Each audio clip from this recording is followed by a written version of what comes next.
Hi guys, we've started our new module which is on unbalanced forces, but before we can go diving back into forces, we need to take a step back and think about motion again, okay? And that means we're going to have to talk about acceleration, which you learned a little bit about in your close read. Quick note, you know that our fourth goal is going to be determine the average displacement, acceleration, or time in two ways, so calculating and interpreting a graph, so you need to be able to do these things. Okay, first let's talk about just what acceleration is, and then I will do an example problem for y'all from your packet. I already have written here that acceleration is a change in velocity. So in our first module, we would see on a position time graph, we would see a change in position, and that slope meant velocity. Great. Now, when we look at a velocity time graph and we see the same type of line, we have a change in velocity over time. So this slope is going to be our acceleration. Okay? Great. There's an easy formula to calculate average acceleration, and it's extremely similar to the one where you were calculating average velocity. So I'll write that one. V average, velocity average, is going to be your final position minus your initial position divided by time. And that unit was meters per second. Now we're looking at acceleration.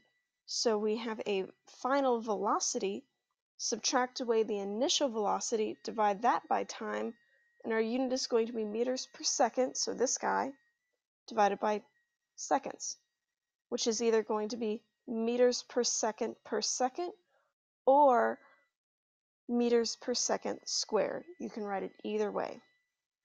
Side note, we do still need to remember how to calculate displacement.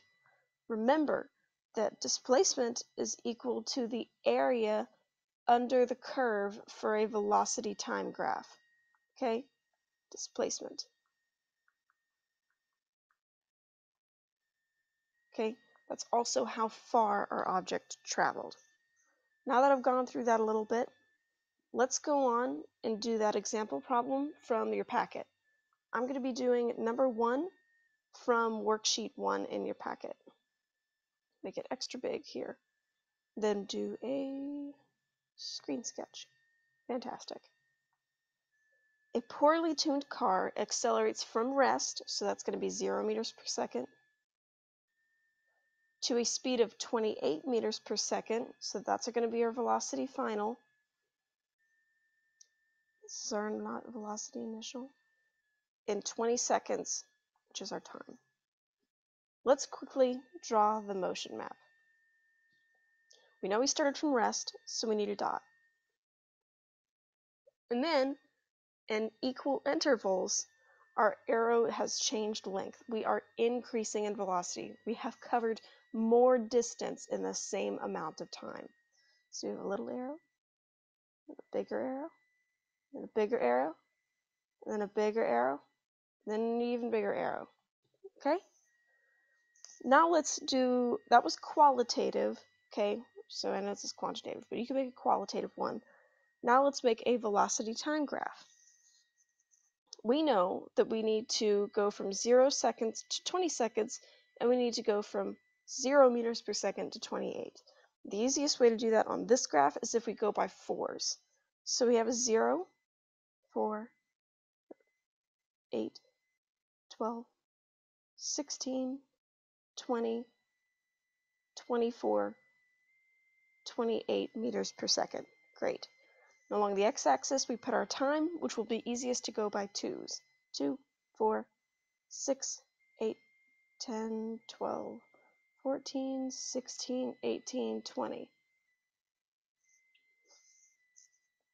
We know that we started at 0, and we know that we ended at 28.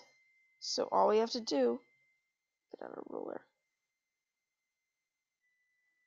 make sure my line is extra straight. All we need to do is draw that line.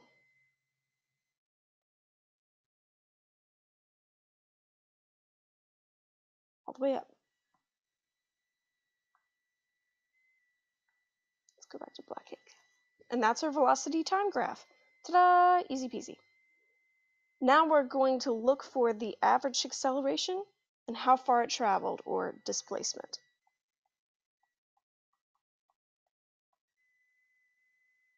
Great. Let's do average acceleration first. Remember that average acceleration is our velocity final minus our velocity initial over time. We know our velocity final is 28 meters per second. Subtract away our velocity initial, which was 0 meters per second. Divide that by time, which was 20 seconds. Notice how I've written my formula, and now I'm filling in the numbers with units. You should do the same. Great. Let's do a quick calculation. That would be 1.4 meters per second squared, or 1.4 meters per second. Either one's fine. Now we need to figure out how far it traveled. Again, all we need to do is find the area under this curve. Okay? It's a triangle, so all we need to do is base times height divided by 2. So our base is going to be 20 seconds. Our height is 28 meters per second. We divide that by 2, and that's going to get us 280. What's our unit going to be? Divide out the seconds. 280 meters. I hope this has been helpful. You should be able to complete the rest of worksheet 1 on your own. All right? Good luck, guys.